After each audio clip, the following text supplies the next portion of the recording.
जय हिंद। देखिए, बहुत ही उथल पुथल के बाद अमेरिकी राष्ट्रपति चुनाव आखिर संपन्न हो ही गया और 46वें राष्ट्रपति जो बाइडेन वहां पर शपथ ले लिए। लेकिन इस शपथ ग्रहण समारोह थोड़ा सा अलग रहा क्योंकि कोरोना की वजह से उस तरह की बहुत बड़ी भीड़ भाड़ नहीं देखा गया और वहां पर जो कैपिटल हिल की जो घटना हुई थी ट्रंप समर्थकों द्वारा, उसके वजह से भी कई सारे प्रोग्राम को कैंसिल किया गया। और कमला हैरिस ने भी शपथ लिया, जो महिला है, भारत से उनकी माता का संबंध, जमाइका पिता से। तो ये एक तरह से देखा जाएगा जो बाइडेन के समय जो भी संबंध बनेंगे वो एक अस्थाई बनेंगे। इस तरह से परिवर्तन नहीं देखने को मिलेंगे जिस तरह से ट्रंप के समय देखे गए थे।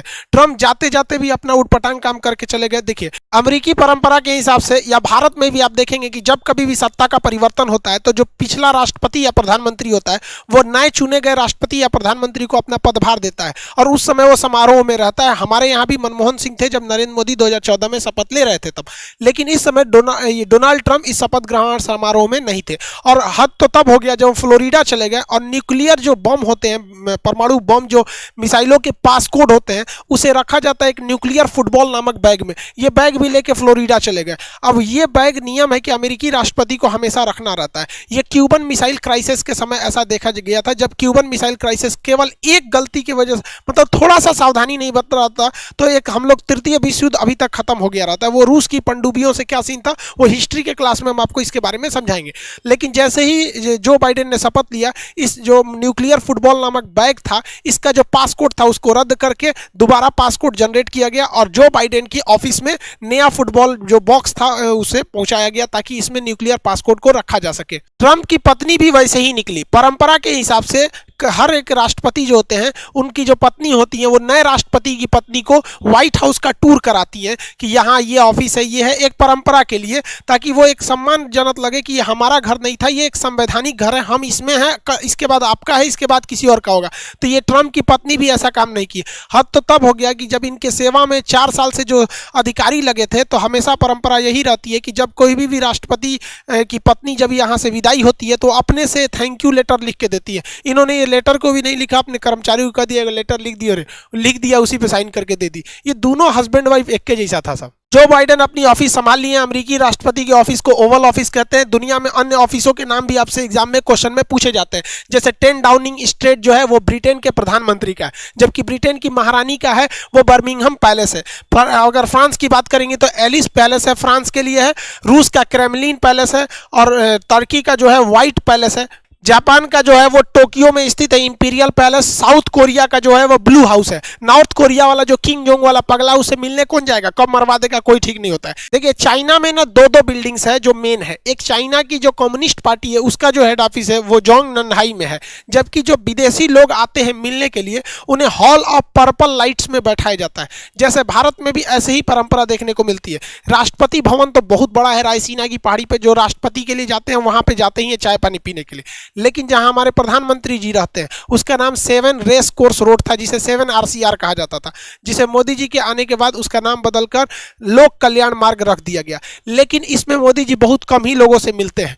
इसमें मुलाकात के लिए हैदराबाद हाउस है जो हैदराबाद में नहीं होकर दिल्ली में है। तो ये सब याद रखिएगा, ये एग्जाम में पूछेगा, मत मार देंगे हैदराबाद हाउस तेलंगाना में है। टॉपिक पर आते हैं। जो बाइडेन के आने से बहुत सारी चीजों में स्थिरता देखने को मिलेगी। ट्रंप जो मजाकिया बन के हर चीजों से हटते जा रहे थे, बाइडेन उसमें बहुत सारा सुधार लाएंगे। ट्रंप के आने के बाद अमेरिका में नस्ल भेद यानी गोरे और काले के बीच में जो दूरियां थी काफी बढ़ गई थी, चाहे वो हत्या भी बढ़ गई थी। आप देखेंगे किसी अश्वेत पर वहां की पुलिस तुरंत गोली चला देती थी, जबकि कैपिटल हाउस पे हजारों की संख्या में लोग घुस गए और केवल 5 लोगों की जान चली गई। अगर यही 1000 की संख्या में अगर ब्लैक लोग वहां घुसे रहते ना, कम से कम 500 लोगों की जान गई रहती ट्रंप के प्रशासन में। तो जो बाइडेन एक विधेयक लाने जा रहे हैं जिसमें इस कानून को और सख्त किया जाएगा और ये क्लाइमेट चेंज, जो पेरिस क्लाइमेट चेंज था और CO2 को कंट्रोल करने के लिए बात थी, जिसमें डोनाल्ड ट्रंप अब खुद को अमेरिका को पीछे कर लिए थे। इन्होंने घोषणा कर दिया कि ये पर्यावरण को और स्वच्छ बनाने के लिए पेरिस क्लाइमेट चेंज का दोबारा हिस्सा बनेंगे। साथ ही WTO में जो अमेरिका थे अपने 400 करोड़ के जो $400 करोड़ की जो फंडिंग थी उसे रोक दिया गया था। जो बाइडेन ने घोषणा कर दिया कि आते वो WHO के भी सदस्य बनेंगे और वो वापस से फंडिंग भी इसे देना चालू करेंगे। शुरुआत से ही जिस तरह से ट्रंप जो थे वो ज्यूज यानी यहूदियों के वोट के फेवर में थे और वैसे ही चुनाव के समय भी जब चुनाव चल रहा था तो हमने एक वीडियो में बताए भी थे, ये मुस्लिम वोटर्स को लुभाने के फेर में थोड़ा सा ज्यादा रहते हैं। तो इन्होंने ट्रंप के समय में बहुत सारे ऐसे मुस्लिम कंट्री थे जहां पे आतंकवाद ज़्यादा था, जैसे इराक हो गया, ईरान हो गया, सोमालिया हो गया, तो यहाँ सब के मुस्लिम्स के ट्रैवल बैन लगा दिया गया था। जो बाइडेन आते ही इसे हटा दिए हैं। साथ ही ये ईरान से कुछ ज़्यादा अच्छे रिलेशन रख रहे हैं, ये हमारे लिए अच्छा है। ईरान से जो रिलेशन रखा जा रहा है वो अच्छा है, हालांकि ईरान इसी का फ़ायदा उठा के अपना यूरेनियम एनरिचमेंट जो 5 से उठा के 20% कर दिया, क्योंकि परमाणु बम बनाने में जो 80% खर्चा आता है या जो 80% मेहनत होता है वो यही होता है कि भैया आप 20% प्योर यूरेनियम इनरिच कर ले, लेकिन परमाणु बम में 80% मतलब शुद्ध यूरेनियम का प्रयोग होता है।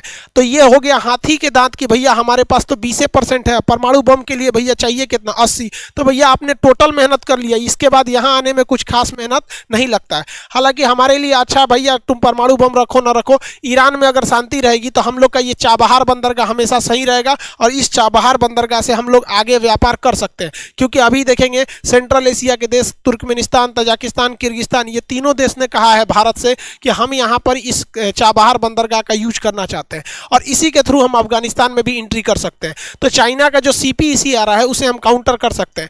हमारा रेल प्रोजेक्ट और हमारे पाइपलाइन, हमारा ईरान से पाइपलाइन भी आ रहा था, ट्रंप के विरोध की वजह से हम लोग उसे नहीं ला पाए, तो ईरान से इनके रिश्ते अच्छे रहेंगे तो ये भारत के लिए बहुत ही पॉजिटिव साइन है। हालांकि हमारे लिए एक ये खराबी है कि ट्रंप की तरह अमेरिका, ट्रंप प्रशासन में जिस तरह चाइना के खिलाफ रहता था, अब बाइडेन के शासन में अमेरिका चाइना के उतना खिलाफ नहीं रहेगा, बिजनेस को खोल दिए जाएंगे और चाइना का भी मन बढ़ जाएगा।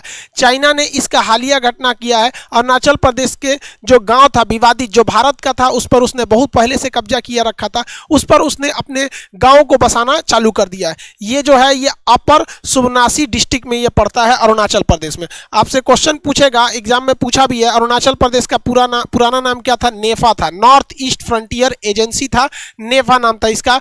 अब ये पहले ये एकमात्र राज्य था जिसे पहले विदेश मंत्रालय देखता था, बाद में जब इसे पूर्ण राज्य का दर्जा मिला तब इसे गृह मंत्रालय देखने लगा, तो ये उसे दक्षिणी तिब्बत कहता है। अब यहाँ के विवादित एरिया में अगर वो गांव बना लिया है तो भारत के लिए ये बहुत खराब बात है, क्योंकि हमारी सुरक्षा पे ये एक सेंध लगाने जैसा है, जबकि हमारा कुछ खास प्रतिक्रिया भी नहीं रह गया। इस पर प्रतिक्रिया भी आना चालू हो गई कि हमारे इस राज्य पर कब्जा क्यों किया गया। तो भैया दो हमारे यहाँ जनबे करते हैं, हमारी पार्टी अच्छी तुम्हारी पार्टी अच्छी। एक सरकार कह दी कि भैया ये हमारे समय से थोड़ी था, ये तो कांग्रेस के समय से था, 1959 के समय से था, ये कोई जवाब थोड़ी है। ये कह रहे हैं कि हमारा उस समय जन्म ही नहीं था, मतलब आप समझ रहे हैं, हमारा पल्ला झाड़ लो। ये राष्ट्रीय मुद्दा है भैया, किसके समय से था किसके नहीं। अरे भैया आप देखिए नेपाल, ये नेपाल इधर से चल रहा है, हम लोग को भी एग्रेसिव रहना पड़ेगा। ये हमारे लिए एक बहुत दुखद खबर है कि एक और जब हम गलवान में फंसे हैं, दूसरे ओर चाइना और अरुणाचल प्रदेश में बता रहा। आपको ये कहने की हिम्मत नहीं पड़ती हमारे सरकार में किसी को भी कि ये तिब्बत जब तुम्हारा है ही नहीं है तो ससुरा तुम्हारा ये दक्षिणी तिब्बत कैसे हो गया। आज भी हमें वन चाइना पॉलिसी पे साइन करना होता है, चाहे वो नेहरू हो चाहे वो नरेंद्र मोदी हो।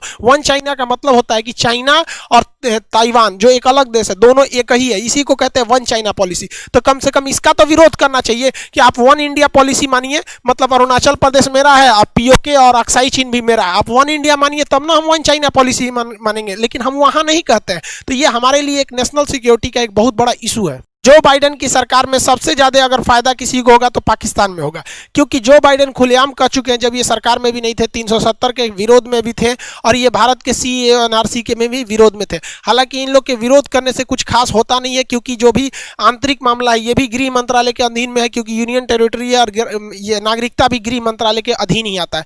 लेकिन हाँ, एक इंटरनेशनल इशू बनाने के लिए एक बहुत बड़ा मुद्दा हो जाता है। तो इसके लिए भारत को भी पाकिस्तान के अंदरूनी समस्या को वर्ल्ड लेवल पर उठाना चाहिए, ताकि वो इस चीज को काउंटर कर सके। हालांकि भारत के लिए यहाँ एक प्लस पॉइंट ये होगा कि डोनाल्ड ट्रंप कहते थे कि अमेरिका जो है अफगानिस्तान से अपनी सेना बुला लेगा। जब यहाँ से अफगानिस्तान से सेना बुला ली जाएगी अमेरिका की, तो यहाँ पे आतंकवादी पनपने लगेंगे। पाकिस्तान के इशारे पे वो आतंकवादी भारत में अटैक करने लगेंगे। बहुत सारे ऐसे आतंकवादी हुए थे हमारे यहाँ। जो 1999 के आखिरी दिन में जो प्लेन हाईजैक हुआ था IC-814, उसे भी कंधार लेके जाया गया था। तो डोनाल्ड ट्रंप का कहना है, इसका बाइडेन का कहना है कि हम यहाँ से अपनी फौज वापस नहीं बुलाएंगे, अभी यहाँ पे हम फौज रखेंगे। तो हमारे लिए तो एक तरह से फायदा भी है, लेकिन इसका ज्यादा फायदा उठा लेगा पाकिस्तान। पाकिस्तान कहेगा आप वहां जाइएगा कैसे, भारत आपको इस रास्ते से जाने ही नहीं देगा, क्योंकि भारत के लिए स्वाभिमान बड़ा चीज होता है, पैसा नहीं होता है। वो कहता है हमारे यहाँ से जाइए ना, कोई दिक्कत नहीं है, यहाँ से जा सकते हैं। तो इसके लिए वो एक मोटी रकम को ले सकता है, और ये भारत पाकिस्तान के लिए एक बहुत बड़ा होगा, क्योंकि उसकी अर्थव्यवस्था पूरी तरह से चौपट हो रही है। उसकी सेना वाला, उसकी सेना में भी बहुत हालिया, उसकी सेना भी बहुत मतलब अच्छे दौर से नहीं गुजर रही है। उसके अफसर वगैरह को भी अमेरिका ने बैन लगा दिया था, लेकिन बाइडेन उसे हटा देंगे। ये भाई साहब लोग के लिए खुशी का ठिकाना नहीं। आप इनका जरा सा जेस्चर देखिए इनको। ये यूएनओ में दुनिया के टॉप जितने भी राष्ट्रपति प्रधानमंत्री होते हैं उनके सामने बैठ के ये यूएन में भाषण दे रहे हैं। इस तरह से टेक लेके हम लोग क्लास लेने में शर्म लगता है।